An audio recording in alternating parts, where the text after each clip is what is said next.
Taranta na sina Sara. Ha? Parang kung ang patunay na taranta na si Sara at ang kanyang ha? Taranta na sila, mga kabunyog, mga kababayan. O ito na, kung saan-saan na pumupunta. Ha? Um, kung saan-saan na, ang tawag namin sa aming mga abogado, ang tawag dyan, forum shopping. Bawal yan. Bawal yan, mga kabunyog, ang forum shopping. Ang forum shopping yung may gusto kang remedy o gusto kang mangyari, ang remedy mo kung saan-saan mo nalilalapit, kung saan-saan ka na lumalapit. Tulad niyan, may mga lumapit na sa Korte Suprema, di ba? Humihingi na doon ng TRO. Ngayon na naman, may hinihingi na namang TRO. Pero ito naman, TRO na naman sa Quezon City Regional Trial Court. Ay, ano talaga ito? Kumbaga,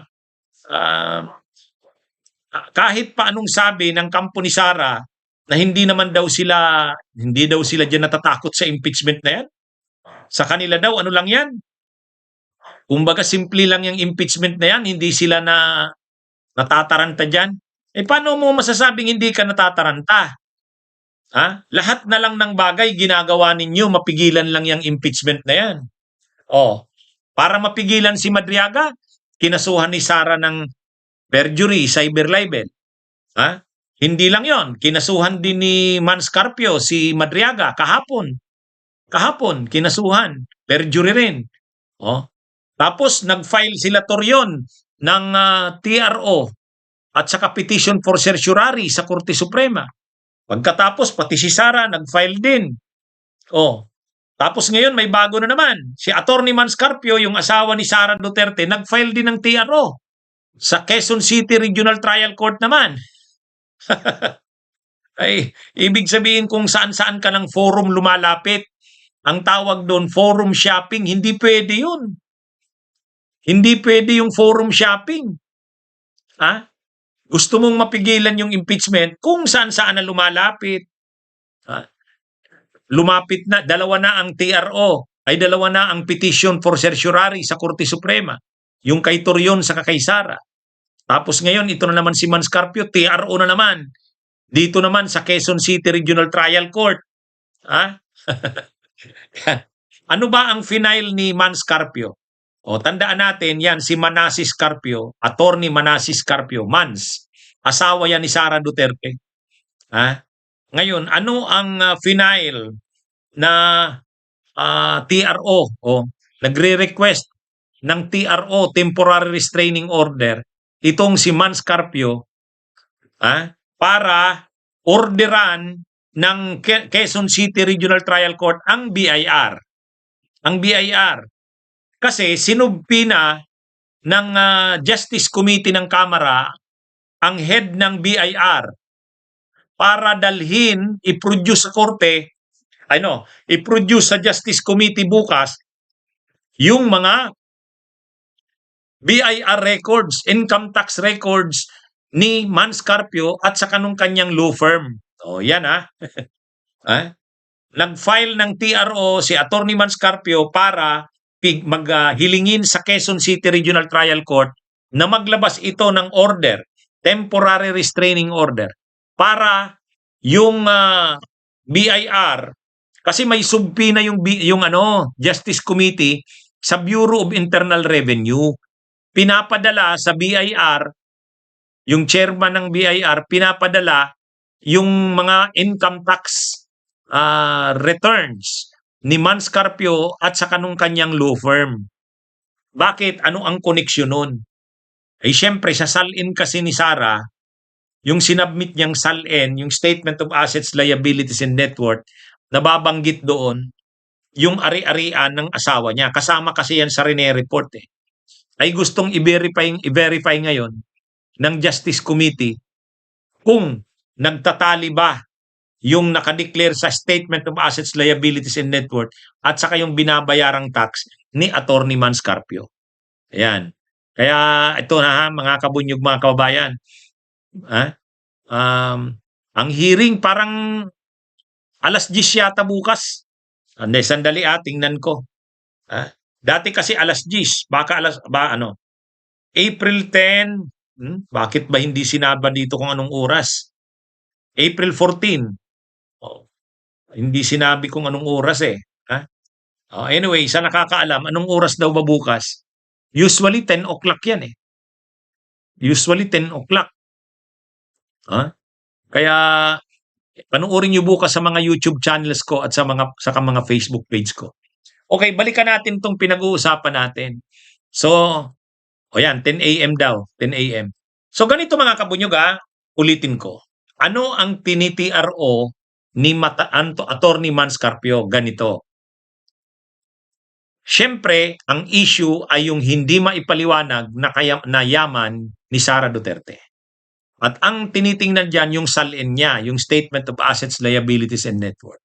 Sa SALN, kasama doon yung sa asawa mo. Kasama doon yung sa asawa. Ay ngayon, required yan. Pati sa asawa mo, i-declare mo doon. Sa yung Statement of Assets, Liabilities, and Net Worth. Paano mo ngayon i-confirm kung totoo yung nakalagay sa sa SALN mo?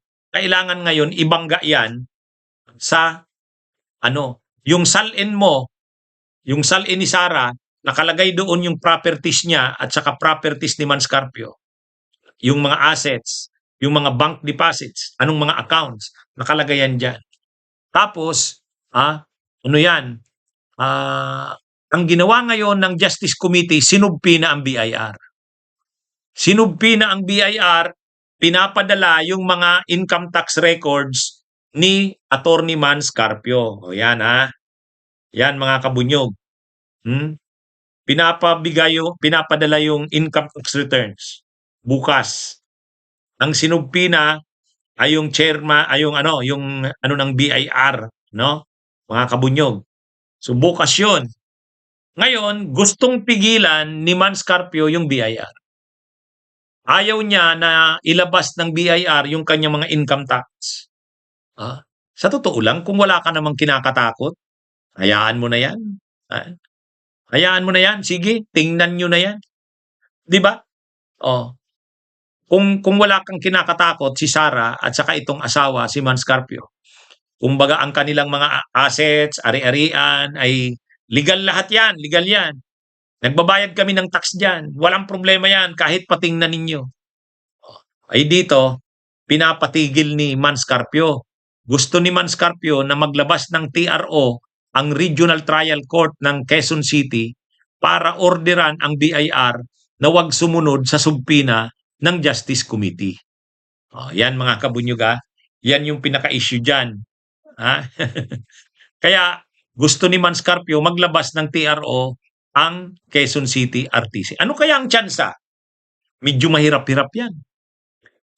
Dapat sa parte ng RTC ng Quezon City, wag basta-bastang maglabas ng TRO diyan. Kasi unang-una ang issue talaga diyan impeachment eh. Ang issue diyan impeachment. Ngayon, sa impeachment na yan, nandiyan na yan sa Korte Suprema eh. Nandun na yung lahat ng issue tungkol sa impeachment. Legal ba ang ginagawa ng Korte Suprema ay ng Justice Committee na sinusumpi na yung mga bank records, income tax returns? Legal ba ang ganon? O nag-abuse of discretion na sa part ng Kamara ng Justice Committee? Ngayon, ang tinitindigan ng kampo ni Manscarpio, ni Attorney Manscarpio, lumalampas na o sumusubra na ang Kamara, ang Justice Committee sa powers nito. Walang kapangyarihan niya ang Justice Committee na magsubpina lang kanyang mga bank record o kaya lalo na ng kanyang pati na mga income tax returns niya. Kasi confidential yan, privacy, may privacy yan. Yan mga kabunyog, ang argumento. Kumbaga, yung order na yan ng Justice Committee na inuorderan o subpina ang chairperson ng BIR, pinapadala doon sa chairperson ng BIR yung mga income tax returns ni Manscarpio at ng law office niya. Kaya ayaw ni Manscarpio, kaya inuorderan humihingi si Manscarpio ng TRO sa Quezon City RTC. Ngayon ang tanong, mag-issue kaya ang Quezon City Regional Trial Court?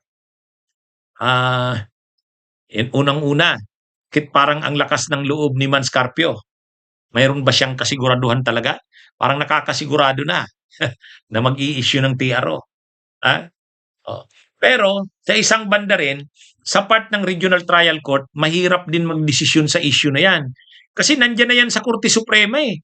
Legal ba ang mga TRO na ini-issue ng Korte Suprema ay ng Justice Committee? May power ba talaga ang Justice Committee na mag-issue ng mga TROs ay ng subpoena? Oh. At kung may power ang Justice Committee na mag-issue ng subpoena, pwede bang isubpoena ang income tax returns ni Attorney Manscarpio? Kasi yun talaga yung sinubpoena sa BIR eh. Ngayon, pag lumabas ang TRO ng court ng BIR ay ng RTC, baka ngayong gabi lumabas o kaya baka bukas ng umaga, madaling araw, mga first thing in the morning lumabas yung TRO, hindi ilalabas ngayon ng BIR yon. Kaya ang makakapigil lang talaga sa BIR na wag ilabas yung income tax returns ni Manscarpio ay ang TRO ng korte. Kaya lang, ang problema naman dito sa RTC ng QC, baka sabihin ng RTC ng QC na wala kaming power diyan. Ano na yan? Saka nandiyan na yan sa Korte Suprema eh. Nasa Korte Suprema na yan. Mga kabunyog. Oh. Pero hindi natin alam. Baka naman may medyo nakakasigurado si Manscarpio na maglalabas ng TRO. Hindi natin alam kung anong kanyang baraha dyan. Pero kung iisipin, parang forum shopping na ang ginagawa eh. Kung saan-saan na lumalapit. May Supreme Court, may Quezon City RTC. Oh. Tapos ngayon naman, Ngayon naman ang niya dito naman sa PRO sa RTC ng QC. Kung hindi sana sila diyan takot, kumbaga ganito, wala naman ang kaming problema diyan. Kaming mag-asawa ni BP Sara, ang mga assets namin walang problema. Ano 'yan? Legal ang lahat naming transactions, ang legal ang lahat naming ari-arian. Tax, income tax, nagbabayad kami niyan. Legal din 'yan. Sige na. Wala sa aming problema 'yan. Buksan niyo na ang aming income tax returns. O di ba? Kaya lang natataranta na nga eh. Natataranta na kay Madriaga, natataranta naman ngayon sa BIR pa lang yan income tax returns pa yan. Hindi pa yan bank accounts. Hindi pa yan bank records, bank statements, hindi pa. Ano pa lang ito, income tax returns. Taranta na si Manscarpio. Bunyog, halikan na kasama ka. Bunyog, kapag buklod ay may pag-asa. Luzon, Visayas, Mindanao, isa ang pananaw. Sa bagong Pilipinas ang bunyog isisigaw. Bunyog.